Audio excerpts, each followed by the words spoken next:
Okay, I think we're off. Hello, good evening and welcome. It's 8 o'clock and you're watching Let's Kill Twitter with me, Julian Hall. This is the show that aims to detox your timeline with the art of conversation. A lofty task, I hear you say, and you're quite right. Fortunately, as you know, I don't have to do that alone. And joining me tonight to trawl through Twitter is financial writer and comedian Dominic Frisby. But before I introduce Dom properly, just a bit of tedious housekeeping. Well, I'll make it as less tedious as possible.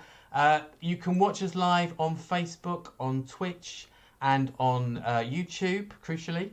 Obviously, if you're watching us live right now, you will be doing one of those things, so thank you very much.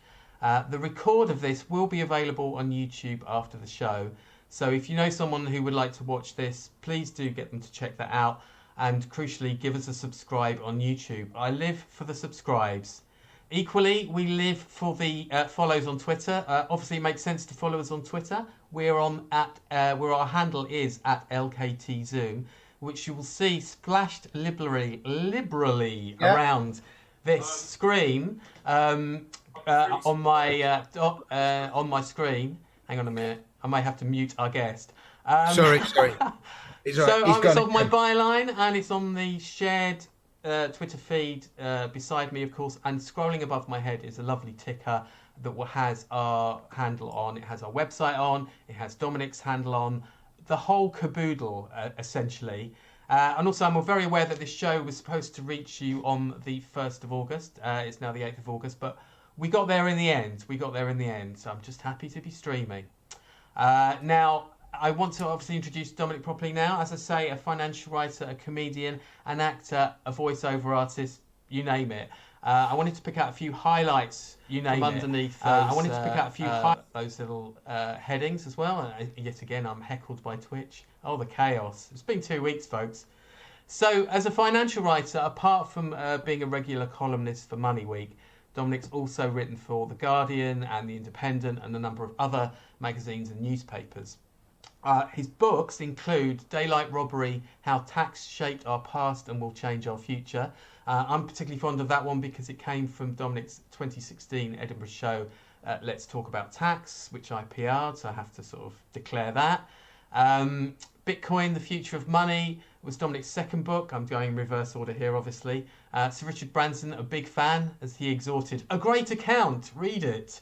And Life After the State, whose plaudits came from Al Murray and Steve Baker, amongst others. So that's ranging across the political spectrum to some extent there. And two other things that I wanted to pick out under the sort of financial heading for Dominic were the global financial crisis documentary Four Horsemen that Dominic narrated and co-wrote. And also Debt Bomb, which neatly straddles the sort of comedy and finance line. That became a viral hit, so check that out. That's still on YouTube. And in terms of comedy, just recently, many more people have known Dominic through the comedy songs that he's been releasing, some of which came from his 2019 Edinburgh show, Libertarian Love Songs. Yes, I also PR'd that. It's declaring time. But also, audience will know Dominic from emceeing Downstairs at the King's Head in London. And also, it says here, London's grooviest new club and sometimes most controversial, Comedy Unleashed. So, without too much further ado and tripping over my words any more than I do normally, it's time, by the power of Zoom and OBS, to unveil to you Dominic Frisby. Please welcome. Hello. Hi, Julian. How's it going? Yeah, it's okay. I think I've got the same cold this week that I had last week, but I'm just so relieved to be live and streaming and have you here at the same time. And thanks for giving up your time in the same time slot, essentially. No problem.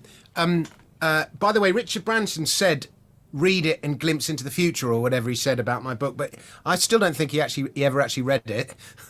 Just told everyone else to. Typical billionaire. Don't take the shine off. Off. But I mean, they're great. I mean, I haven't missed out a book, have I? Is there another book in the offing? Oh no, I've only written 3. Yeah. Okay, because it was quite an exciting time, the Let's Talk About Tax era. I sort of particularly fondly remember that. I mean, that was sort of very well received in Edinburgh. And how soon after the show did you actually write the book? Did the book come out? Well, I was planning to knock it out in those 3 months between September and December, but it ended up taking me 3 years. Oh, God, okay, right. Well, it's a bit like It's a lot of a long work. time. That's COVID proportions of time, I think. Yeah, well, I can't blame COVID for it, but it just the thing about taxes, it's just a huge subject, and there's never been a civilization without taxation. And as soon as you start attempting to write the history of taxation, you find yourself rewriting the entire history of civilization. And there are so many good stories. And one of the themes of the book is that there is not a single great event from history that behind it didn't have some kind of tax story. And so I was basically going through every great event in history. And then the thing about history is it's very sort of, everybody argues about it. It's quite political history in a funny kind of way. So you have to be, the left like to put their slant on it and the right like to put their slant on it, and the authoritarian their slant and the libertarian their slant. So I had to be quite careful to make sure I got my facts right, and that just took an endless amount of work. Yeah, no, well, I mean, well worth it in the end for sure. Now, obviously what we like to do on this show, it's all sort of social media based. I mean, we like to ask the guests what their sort of, what their sort of social media use, but also what your impressions are, because, most people do not really enjoy social media, but they feel compelled to be on it. I mean, that's certainly Andrew Doyle says that quite a lot, and I've just been watching his show again on GB News, and there's a sort of section. Do you do his PR?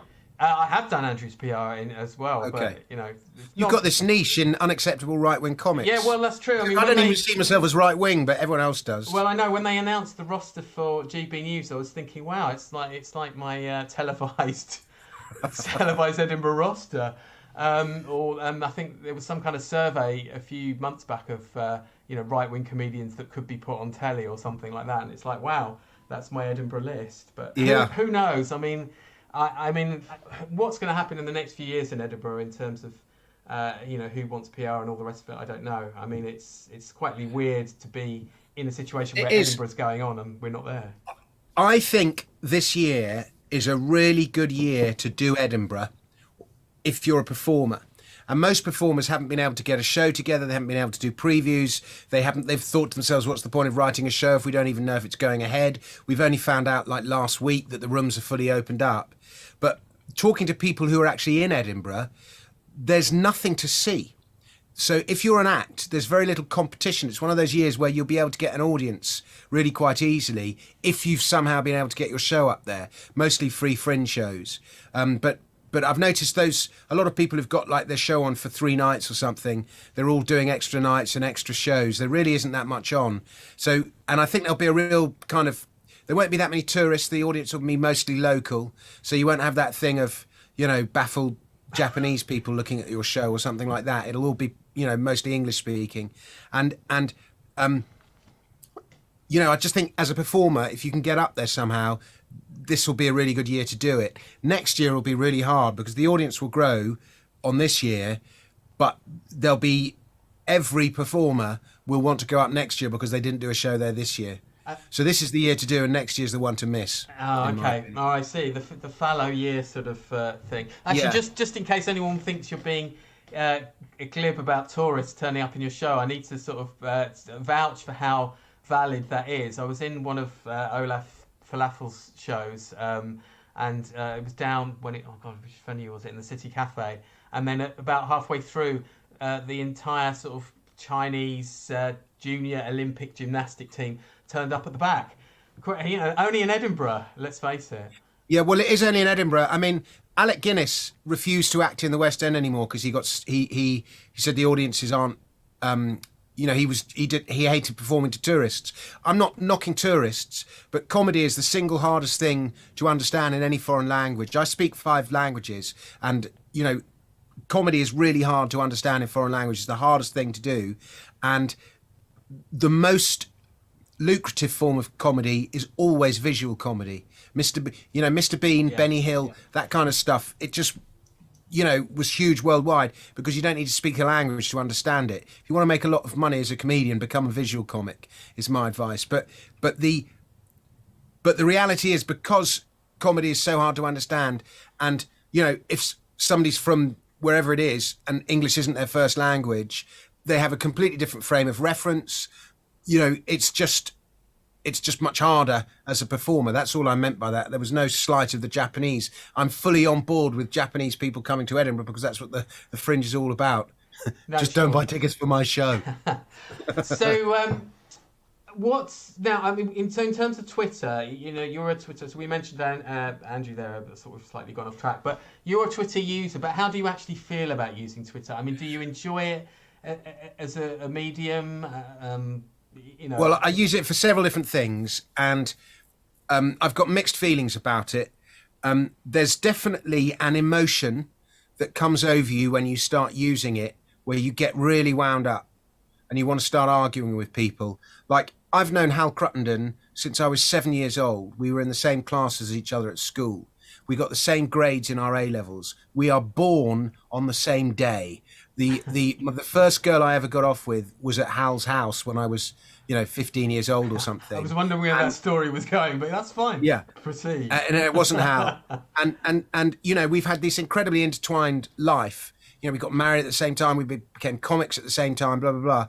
And, Hal's a real lefty. And I'm just, he wants state this and state that and blah, blah, blah. And I just think the state is the cause of all our problems. So we have this sort of ideological difference.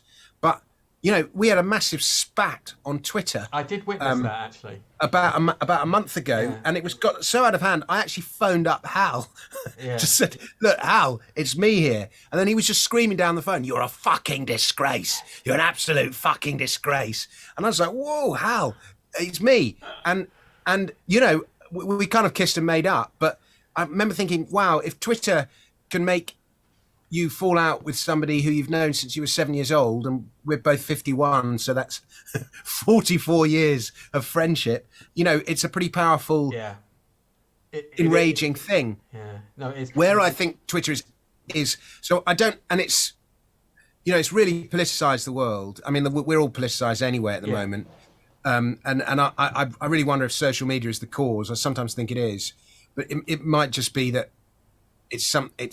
I happen to think it's 30 or 40 years of government where everything just gets brushed under the carpet and nothing gets addressed and properly and just gets delayed pushed into the future. I kind of think that's the cause of all the division. But social media is definitely... it's fuel to the fire, I think. Yeah, exactly. But where I really like Twitter is it's an amazing source of information. So, like, I've written a book about Bitcoin. I look at stocks and shares. You can get really good... what they call FinTwit, financial Twitter. The advice you can, the insights you can get off there in real time. It's you'd be paying thousands of pounds in newsletters to get that information. So from that point of view, it's brilliant. As a news source, I think it's brilliant because if there's a fire in Greece, somebody's on the boat where the fire is and they video the fire in Greece and it's up on Twitter, and it's ahead of the news. It's faster than news. If there's any kind of stock market crashed or something's going on, I'm straight on Twitter because it's just the most brilliant immediate source of information. So from that point of view, it's really good. Yeah, I mean, it just as a very small anecdotal example of that, there was I live not that far from Elephant Castle, where the scene of a number of fires recently, and the latest one, I was sort of in my lounge when it happened. I heard this thing that sounded like a kind of clap of thunder, and then this sort of plume of smoke, and I wasn't quite sure what was going. Luckily, it was raining at the time, which I think may have helped put it out. But I knew it's like, how am I going to find out what's going on here? Well, within about 8 minutes or something, there was live, somebody taking live footage and all the rest of it.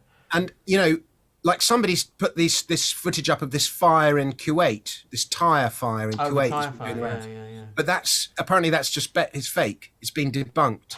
And so there is a lot of, it's just like somebody fucking around with 3D effects or whatever. Well, that's the other side of the coin, though, isn't it? As much as we both agree that it's an excellent news source, the verification is sometimes, I was about to say, there's been studies of this by a lady, I met her, but I've forgotten her name, but she's at King's University, and she's done loads of studies into it. And they've discovered that actually, for all the fake news, we filter it out. And so it's actually not that big a spread of misinformation as we think it is, as those who would have you believe it is. And I actually think that, for example, if we'd had Twitter or mobile phones, for example, in 1914, the First World War would have ended really quickly. Yeah. Because there would have been footage uploaded from the trenches. Yeah. Everyone would have gone, what the fuck? And it would have stopped. And so from that point of view, the technology is very empowering for citizens. And I think that might be the cause of this anger, because so much of politicians' bullshit is just instantaneously exposed by social media in a way that it wasn't 30 or 40 years ago. So again, it's very powerful from that point of view. So I do think ultimately it empowers citizens. We seem to have the gremlins a little bit because you've frozen, and I don't really know why this time. But I don't know if you could stop your video, that might help us. But it could be. Okay. It could be. Well, your voice is coming over loud and clear, though. Don't worry. Let's have a look. That's perfect. Yes, and you're back in the room. Hopefully that won't happen too often. Sorry about that. Well, it could well be me. We'll see. Well, I'm in Brockley in southeast London, and the what do you call it? The Wi-Fi is just so bad that I've abandoned. We can't get fibre optic broadband. It was Zone 2. I know. Don't worry. I've had exactly that conversation. So I've just got a 5G router on my roof, and so it can be a bit in and out. Okay. May not be me this time. I've had a very interesting week of the tech variety, I have to say. So yeah, I mean, that's interesting what that lady said that you mentioned earlier about us filtering out the fake news. And I think that's true to some extent. And there are some kind of fairly bonkers examples of. I mean, the easiest one to fake is basically, here's some footage of a demonstration, and actually this demonstration was 2017 in whatever, but it could be very easily transposed to be, rent your own demo. It's amazing how many. It's amazing how many, like even the BBC does it. They just, it's like they go onto Getty Images or something and type in riot. Oh, there's a picture of the riot, put it up, and they put that up as the, whatever it is, whatever the latest riot is, anti-vax passports or something. And then somebody else will go, but no, that photo was taken in 2017. So it's also proved a wonderful way of holding news broadcasters to account. And again, has exposed the amount of fake news that there was. I mean, if you ever read an article by a journalist about a subject that you happen to know a lot about, so say, for example, you mentioned Elephant and Castle. I'm guessing I thought you lived in Waterloo, but is it Elephant and Castle? I'm near Elephant, actually, yeah. Okay, so let's say there was an article about, the water... I don't know, maybe about the Elephant and Castle shopping centre. Yeah, something like that. There's something really specific, or just something specific to you, or about right-wing comedy, or something that you know a lot about. You read the article, and whenever there's an article about something you know a lot about, you read the article and you go, no, that's bullshit, that's bullshit, that's bullshit. Every person that has their subject that they know about, that reads an article in The Guardian or The Telegraph or whatever it is, just written by just a hack writer, if you sort of compound that, you suddenly realise just there's so much bullshit in the news, and I actually think social media is a way of getting to the truth. For all the fake news, I think it is ultimately given us greater insight and greater truth. Yeah, I mean, we've had an interesting discussion a few editions sort of back about whether social media is now serving the people or whether it's actually now sort of hampering the people, as it were. Whatever the people is, of course, that is a debate in itself. There you go. Well, there you go. Now, I've jumped around slightly, actually, because what I meant to do was talk about so before we dip into your tweets, which cover a lot of what we've just mentioned and a few of the themes we've just mentioned, I wanted to talk about, obviously Edinburgh's going on, so it's timely to talk about this. You've got a new film out, Adam Smith, Father of the Fringe. Tell us more. What's Adam Smith got to do with the Fringe? Well, I don't know how much you know about how the Fringe came about, but in 2019, the Fringe sold more tickets than any other event in the world that year. And in any given year, it will sell more tickets than any other event in the world, except the Olympic Games. That's the only event that sells more tickets. And they're every 4 years. The Fringe is annual. It's an incredible economic success story. The population of Scotland of Edinburgh is, I think it's 450, 500,000. In a year, 4 million people come to Edinburgh. And you go, how did it become so big? And I don't know if you know the story of how it started. It was 1947, and this guy called Rudolph Bing put on the Edinburgh International Festival, and he got a load of subsidy to put it on, and he was going to heal the wounds of war through the languages of the arts. And he had like the Halle Orchestra and the Vienna Philharmonic and Sadler's Wells Ballet and Glyndebourne Opera and all this really highbrow stuff. And there were like 8 like semi-amateur, semi-professional groups. There was like a Marxist theatre group from Glasgow that was set up to bring drama of relevance to working people. Yeah, they're still there, aren't they? I don't think they are. Well, Okay. there'll be similar groups there. But they all wanted to come and appear at this inaugural Fringe. And Rudolph Bing, the organiser, said, no, you're not good enough. You know, we want this highbrow, we want the Halle Orchestra, we want Sadler's Wells. And they were like, well, screw that, we're going to come anyway. And so they just turned up, and they were known as the Uninvited 8. There were only 8 groups, Puppeteer from Malvern and a couple of others. And they did incredibly well. And the following year, you know, Bing put on his international festival again. And the following year, there were 9 uninvited groups, which is a 12.5% increase on the previous year. And it just grew like that every year, 5, 10, 15% growth. But by the time you compound that, and it's just been an incredible economic success story. Now, why does a performer go to Edinburgh? Well, there are 4 reasons. And they all boil down to one thing. But the 4 reasons are basically, one is they go to get noticed. They want to be discovered. They want to be the next Fleabag or the next Flight of the Conchords, whatever it is. 2, they go to get better. You know, 25 nights doing a show, you just get better. 3rd, people go to make money. You can actually make money in Edinburgh. And 4th, people go to have fun. And it's usually all those 4 reasons put together, or 2 or 3 of them. But they all boil down to one thing, and that is self-interest. They're not going to Edinburgh to like feed the homeless or solve climate change or anything like that. They're going, you know, a performer goes with their own self-interest in mind. And the great Adam Smith quote that kind of sums up everything Adam Smith said is, it is not from the benevolence of the baker, the brewer, or the butcher that we expect our dinner, but from their regard to their own self-interest. And Adam Smith's idea was that in acting in our own self-interest, we actually we further society as a whole.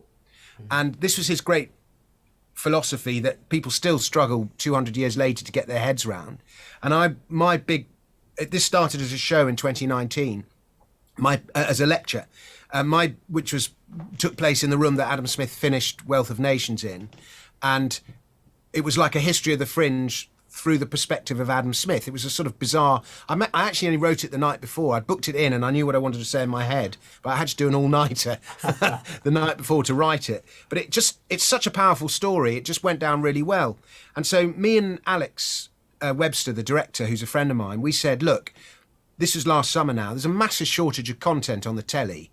If we can go and make a really good film, put together a good film, there might be an opportunity to break into the closed shop that's telly. So we went up and we shot this documentary in the year the Fringe was cancelled. And then my manager was going, no, this is really good. You should get an interview with Jimmy Carr. You should get an interview with Al Murray, blah, blah, blah. So I got interviews, and then I landed an interview with Jimmy, and then Jimmy had been to Dubai and he came back. He had to do 2 weeks in quarantine. So that put the Jimmy interview back. And then there was something else that put something. So it constantly got delayed. So we never quite managed to finish it while there was the content shortage. And then by about November, we had all like meetings with head honchos at the BBC and stuff. But, you know, it was Zoom meetings to nowhere and emails into the void. Nobody was fucking interested, even with Jimmy Carr and Al Murray and Henning Vane and Arthur Smith and Shazia. And so Shazia Mirza. So we were like, oh, fuck, we're just going to have to put this on YouTube. But we had loads of archive footage in it, and we needed a bit of money to just finish off the post-production, do the grading, get it looking good, get the music used, get some original music composed and all of this. And then I was in, I just got this weird text message. No, it was an email from a guy, and he goes, oh, I've just had a near-death experience with COVID. I was 36 hours from death, apparently, but I've been watching some of your YouTube videos while I'm in hospital, and I just wanted to write and thank you for all the laughter you brought me while I was so close to death. I really appreciate it, and I'd really like to help you out if I can in some way. And by the way, I'm a video games entrepreneur, and I'm worth 150 million pounds. So I said, well, we got this film, but we need a bit of money to get it over the line, and the money was in my account the very next day. God dear. So it's Adam Smith would be proud of that. So that's how the film happened, and we've literally just finished it 2 or 3 days ago, and we've got it up on the website, and we just had our first review an hour ago. Very nice review from Bruce Dessau. So let's hope it does well. Indeed, yeah, absolutely. When you said, you were saying about him was being close to death and he'd watched some of your YouTube videos, I thought you were going to say, and that pushed him a bit closer. But anyway, obviously, I guess. Ho ho. But it is an amazing story, and also a lot of hurdles. I'd forgotten about the whole quarantine issue that the various contributors, would have had to sort of jump through in order for this to be made. So it's been quite a labour of love, Oh, it's been a huge undertaking. But it's really good. I mean, it's easily good enough to be on BBC 4 or BBC 1 or whatever. Everyone who's watched it said how good it is. So, it's only on for the 3 weeks of the Fringe, and then we'll see what we can do with it after that. And that's via Panmure House. Well, it's the virtual festival, isn't it? But I think it's Panmure House. If you just Google Father of the Fringe, Dominic Frisby. I've got it on my Twitter. It's on the header of my Twitter. By the way, I don't know if you found this is true or not, Julian, but I've been told, and I sort of experienced this, Twitter doesn't work for selling tickets. Facebook and LinkedIn are much better for selling tickets, and Twitter's just sort of micro. I think so. I mean, it's.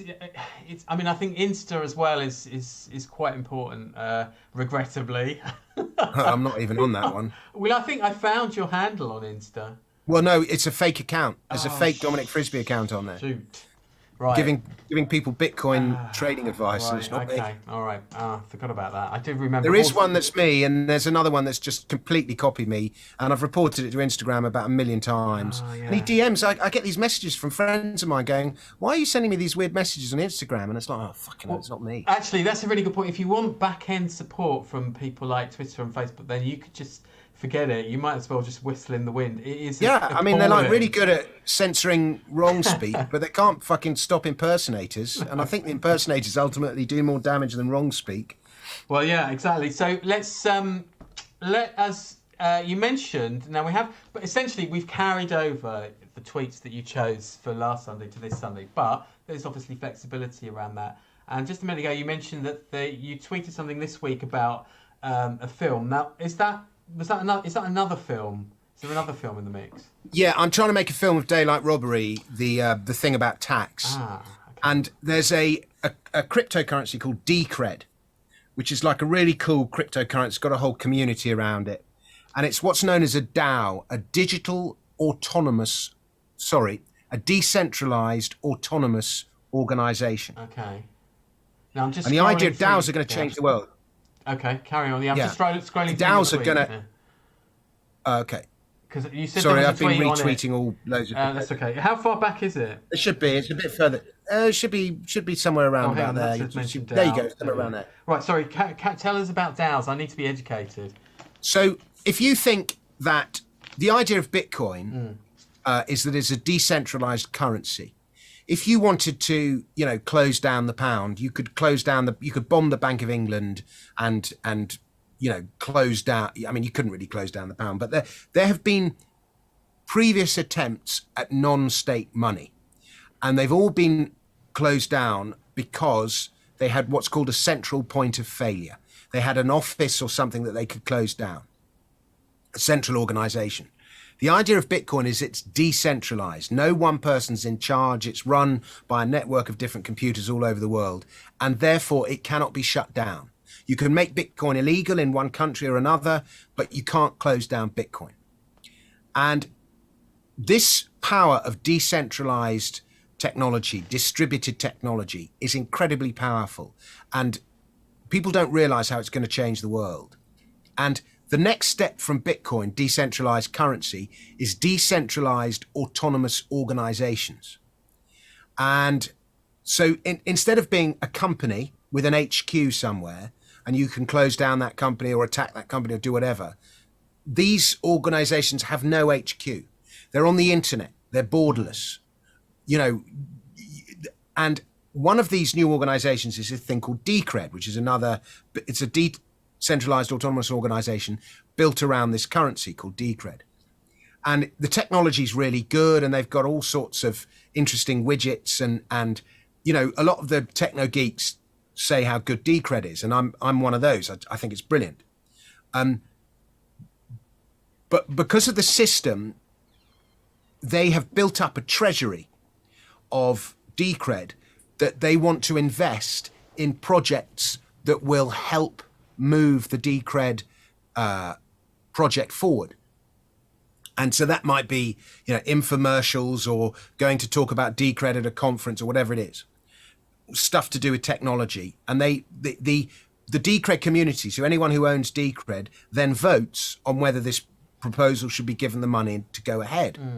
So I approached Decred and I said to them, I want to make this film about tax, and you know, governance is a huge part of Decred, and governance is everything to do with tax.